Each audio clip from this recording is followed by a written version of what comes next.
Karen Taylor Good is quite an awesome musician and songwriter. I did a workshop at the Silmar conference a couple of years ago. I can't remember what it was, but something about mass consciousness. It's usually my theme. And she phoned me up and she said, can I sing a song at your workshop? I said, yeah, I love that. And it wasn't that one, but it was about, I just want to be me. So she's obviously got the similar theme. And it's interesting, obviously, I've got a cold. I can't hide that, even with my smile. But when you're not feeling well, something else in you does the work. Have you noticed that? If you have to do something, there's a capacity within you that you don't often call on, or you don't often just let be there for you. You don't rely on it. It's there. In metaphysics, we call that spiritual intelligence of us, right? The moving and the grace of God, the all-knowing, all-loving energy that created life in its image. That's us, that's in us. But we're often so busy trying to get the next thing done or prove ourselves or feel better about ourselves or improve ourselves that we don't just be real and just relax into it. But when you're not feeling well, you don't have much of a choice. And what I noticed when I was sitting there listening to Patty is that I was thinking about that wooden heart. And it gets such a bad rap. We always try to protect our heart. What we should really be doing is opening our mind to know the truth. And then we need protect nothing. Our heart knows. Our heart is wise. This is the intelligence of life here. But we often walk around saying, I'm going to have to protect my heart. Like it doesn't know. Like it doesn't know a lot more than us. When given half a chance to express, it's magnificent. And when we feel off our game, like I'm feeling right now, I'm really in touch with my body and the wholeness of who I am. Because I can't just come with a smile and a good idea. I can't just draw on the show must go on, which my background's theater, right? Which I often do, especially if I'm not in the right mindset or something's going on in my life or in me, How do we show up? Are we that we can sing about it, we can hear about it, we can identify with it? Yeah, it feels good. Being real, that's what I want. But how do you be real and climb the ladder, provide for the family, work 16-hour days, et cetera, et cetera, et cetera, and try to create balance and harmony in your life and in your body and how do you do all that? You don't do all that. You just be where you are.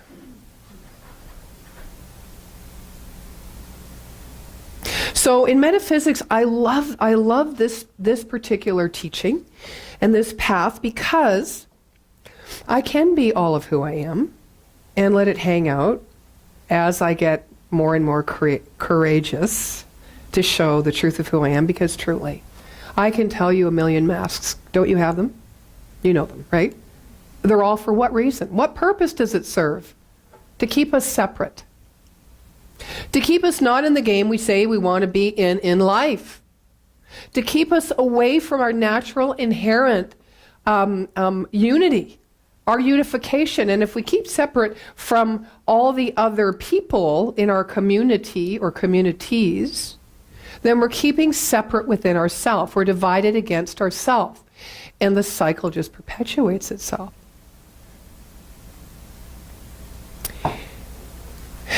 Getting real, it's not just, I used to think getting real was about honoring my feelings, right? Not hiding my feelings, right? Not intellectualizing how I feel. Have you ever been to one of those groups? I went to an inner child workshop once. Did you hear me? Once. That's it? Out of there. I went to an Alcoholics Anonymous group meeting once, and I was out of there. Because it's hard to show yourself.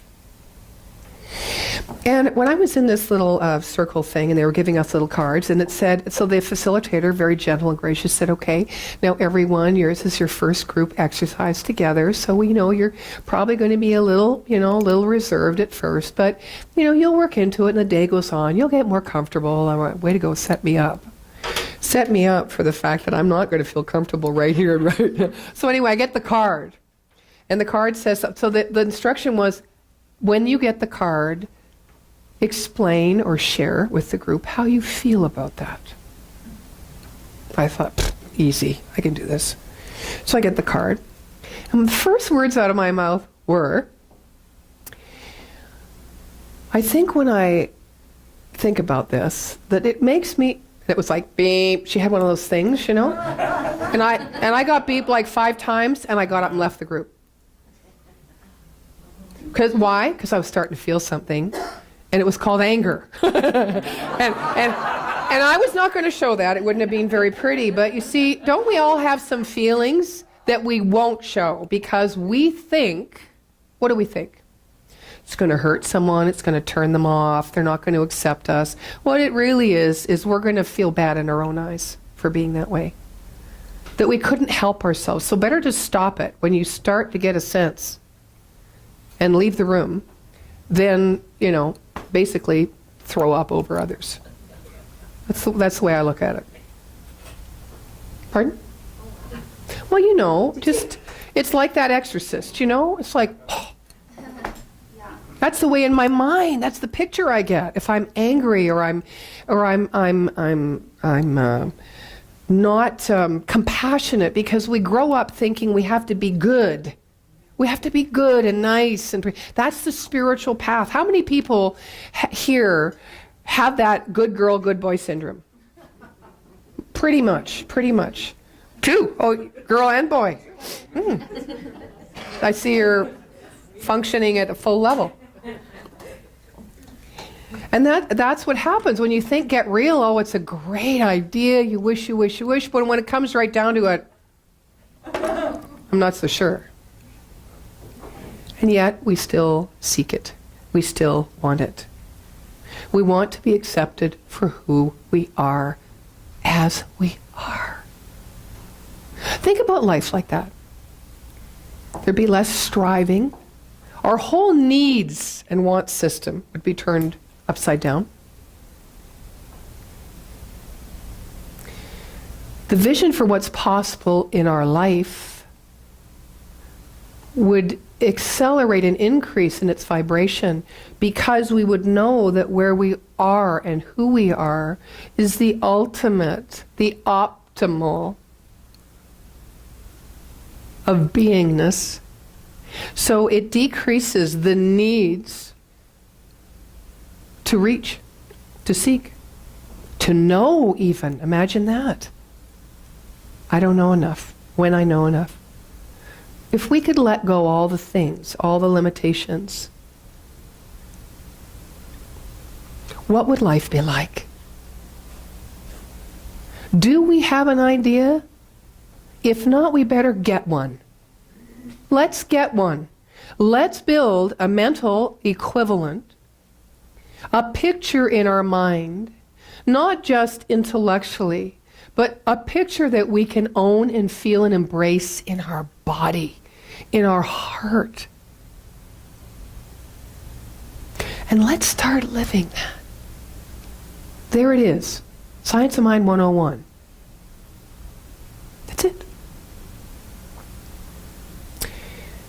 So getting real isn't just about feeling it, it's about integration.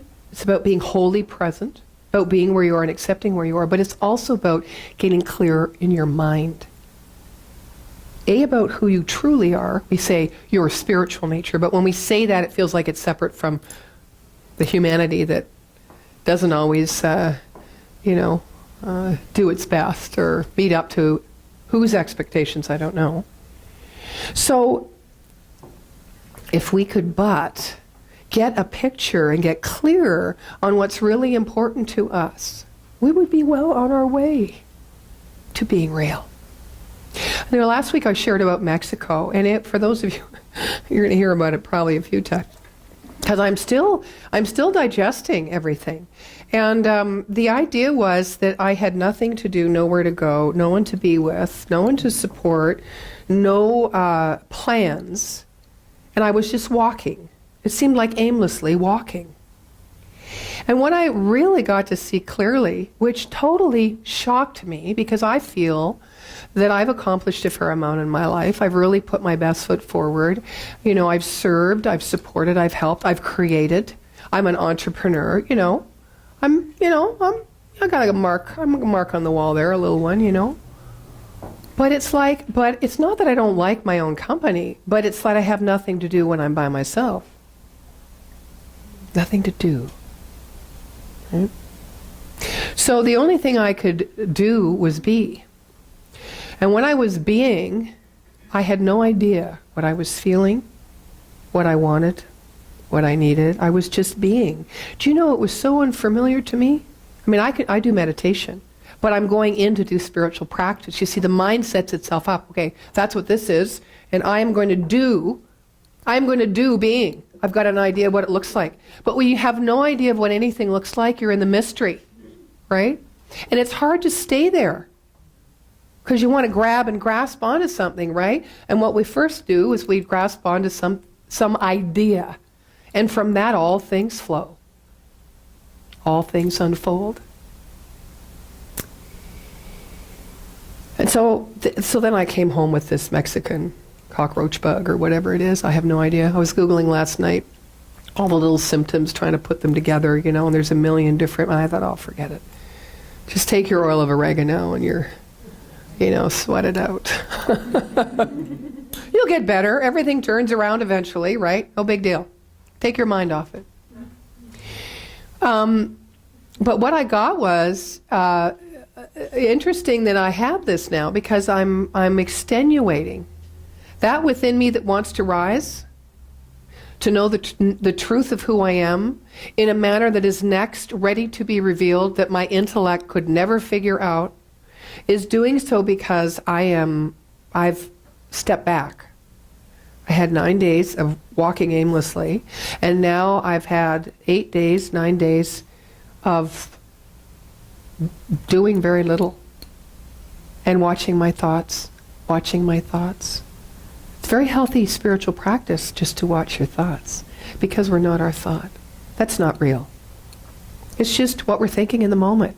It's not that it's not who we are, it's just a part of who we are. So we must never make that mistake.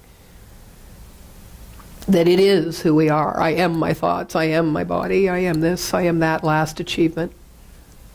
In the radio show that I was doing with David Irvin over the series that's up right now in January, called The Authentic Leader, we came together. He's much more of a practical fellow, and I'm more of a metaphysical gal, But the universal principles and the practicality of implementing it through organizational development and leadership came through very well.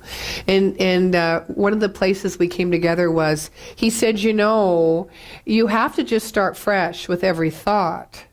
And I said, yes, there's no precedent in principle, which means that the principle of all life, which is the all-giving, creative, intelligent force, is comprised of all things. It's infinite. So if that is true for us as well, and we are connected to this force, this creative intelligence in our subconscious mind, we need to let go of our specific individual ideas, goals, thoughts, whatever, in our conscious mind, to drop into the spatial operation of the law of mind, the creative universal process. And so, wait a minute, I'm sorry, I lost something there. I got excited and I lost it. Does that ever happen to you? I got excited, I was feeling something, and my mind went, see ya. Maybe that's why we've all got these strange thoughts. I'll pick it up in just a moment. This is me stalling. I don't have to get real. I'm pretty well practiced in those areas. Okay, we have to pick that point up later. I'm gonna go to a story. It's always a good thing when you forgot where you were. It's called, well, anyway, the story is that many centuries ago, a Persian king approached the legendary religious teacher, Zarathustra, seeking the mysteries of life. And without a word, Zarathustra gave him a grain of wheat. Well, the king thought that he was making fun of him, and in a huff he took the grain of wheat and walked back to his palace, and he just didn't know what to do with it. You know? So after some reflection, he thought, perhaps there's a lesson in the grain of wheat for him. So he had a beautiful ornate gold box made, and he put this little tiny grain of wheat inside. Now, he would go and visit it every couple of days, but there were no changes in this grain of wheat. So he was quite disappointed. So finally he went to another Indian wise person and told him about the dried, withered wheat grain in the gold box and asked him to explain the mystery of life. Well, the wise person pointed to the wheat grain and said this: "That is the mystery of life." He said, unless that grain of wheat is put into its environment and comes in contact with all the different elements of life, moisture, soil, nutrients, sunlight, it cannot grow. It cannot be what it is meant to be.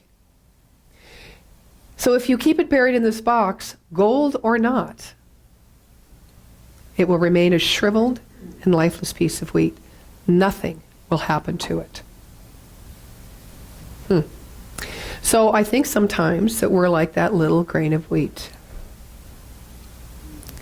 And for me, the gold box, it's kind of twofold. The gold box is being able to look at the world and accept it as it is, to find the footprints and the heart prints and the creative process, this intelligence of God at work, always, everywhere, equally present.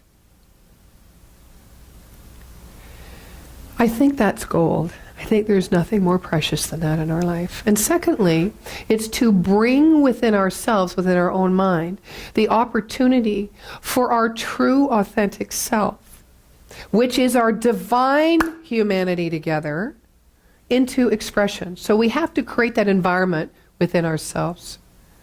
And it starts, of course, in our own mind, right? Where we focus our mind. And how well we stay on track. When I was a kid, I wanted to be free. I still want to be free.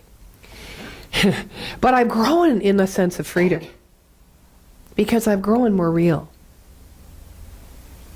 And I used to think that discipline was the antithesis to freedom. So as a teenager, a young teenager, you might relate to this, I was pretty rebellious. I knew enough to know then that if I took my mother's thoughts, I wouldn't be me. I knew enough to know then that if I didn't figure it out for myself, I wouldn't feel like me. I wouldn't have accomplished anything. I didn't want to do it her way or his way. And yet, that wasn't the whole part of freedom. Freedom to be me was making up my own mind. But I never disciplined my mind. I let it go wherever the wind blew it. Was I feeling good? Great. Okay. Was I not feeling good? Okay, let's blow somewhere else so I feel good. That's how I lived my formative teen years. It was called instant gratification. Of course, now, today, when we are being accountable, because we're all born with that inherent seed of potentiality, but we're not born accountable. And this is where the discipline comes in. And this is part of being real. We can't afford ourselves to be real, that freedom, unless we take harness, like electricity is harnessed, right? Our own understanding, our own thought process, creating an intention. As I said, creating a mental equivalent. What would it be like? Do you have that picture? Where do you live? Where on the line do you live? Wanting it? or focusing your mind on the picture of what it could be, bringing it into the reality, because there is no time and space in the mind of God, which is where all things are created, which is in our mind, in our subconscious mind. And then acting in life as it is. Or do we just stop at the mental equivalent? How many stop after you've created it? If you can actually get clarity, discipline your mind to get clarity, and focus your thoughts on this truth. Do we stop there? It's not complete. We have to act.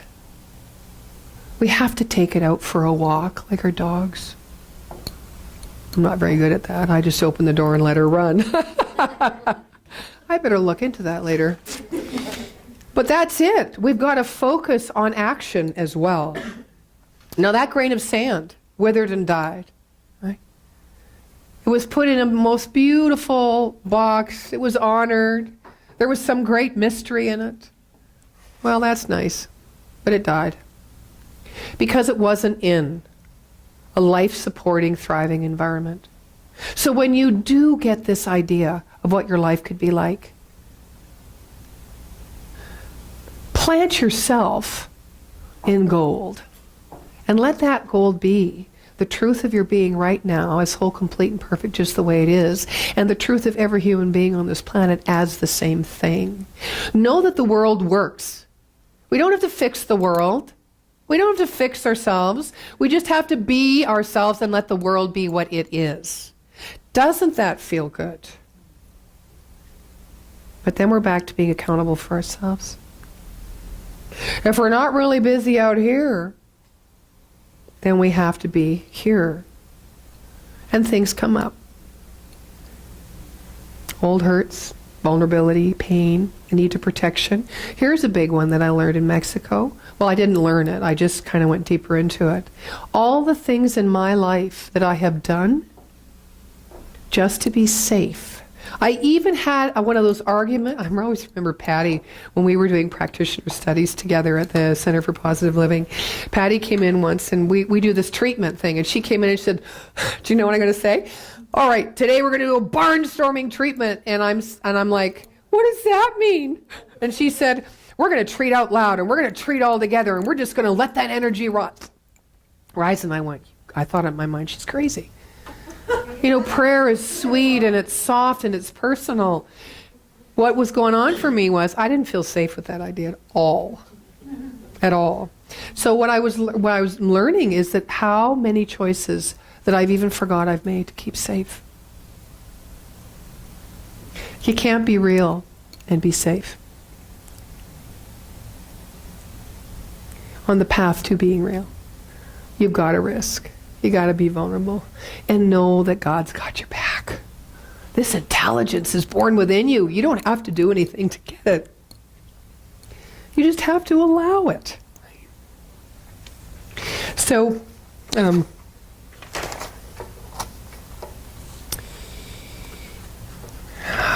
had one more little story I wanted to share with you. Going back to focusing on actions after we've created this mental equivalent. After a large dinner party at one of England's stately mansions, a famous actor entertained the guests with a stunning Shakespearean monologue. And then as an encore, he offered to accept a request. Now this shy, gray-haired priest stood up and he asked the actor if he knew the 23rd Psalm. Well, the actor replied, yes, I do know it, and I'll give it on one condition, that when I'm finished, you recite the very same words. Well, the priest was a little embarrassed, but he consented. So the actor did a magnificent rendition, and the guests applauded kindly when he was done. Now the priest got up. He recited the same words, but this time there was no applause. Just a hushed silence, and the beginning of tears in some eyes. The actor savored the silence for a few moments, and then he stood up and said, ladies and gentlemen, I hope you realized what happened here tonight. I knew the psalm, but this man knows the shepherd.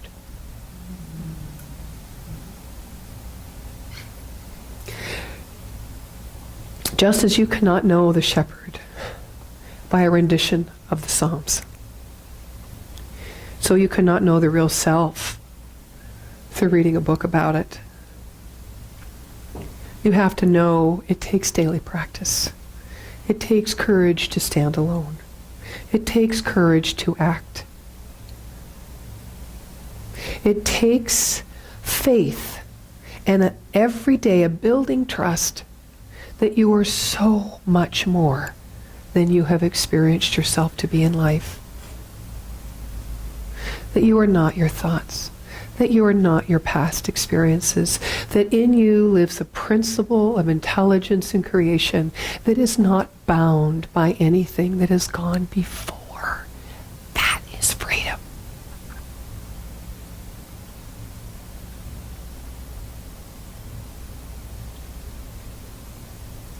And when the shadow comes up, I have a new little phrase. Embrace it, and then replace it. Most of us, most of the time, don't even want it to come up. When it comes up, we have something to say and think about that. We don't normally embrace it. And if we don't let it come up and if we don't embrace it, we can't apply the truth teachings. We cannot know and act. We can't break free from the way we have always been. We live in precedent. Let's not. Let's live in principle. Let's prove the principle because it is here for us to prove and break free from this idea that we are only human, reaching and striving to know our divinity and be the divine human being that we are. There's at Oxford University, there's a dining hall. It's about 500 years old and it's still in operation. The problem was, it was part of the decor were these oak pillars, and the oak pillars started to rot. So the administrator of Oxford started doing research to see how he could replace authentically these pillars. And he found that when this dining room was built, whoever built it also had the foresight to build a grove of oak trees not far from the college. So it was very close. But he had to do all this research. And, people had, but it was there because somebody had foresight to know that one day they would have to be replaced and renewed because they'd grown old. And so that dining room still exists with new oak pillars, not the ones that have rotted anymore. It's got a strong foundation. Somebody had foresight to know that when that dining room was built, not just for the pleasure of that person or those people or that generation, but people could enjoy it long after. And when we become real and we are accountable to ourselves and we can be the master of our own soul, have dominion over the only thing we can, which is our own life. What a legacy we leave. And it doesn't have to look like $1 million in the bank. It doesn't have to look like, a great deed or saving of souls. Holmes says we're just here to be the full expression of who we've been born to be. So that's what I'm up to. I invite you to join me, and so it is.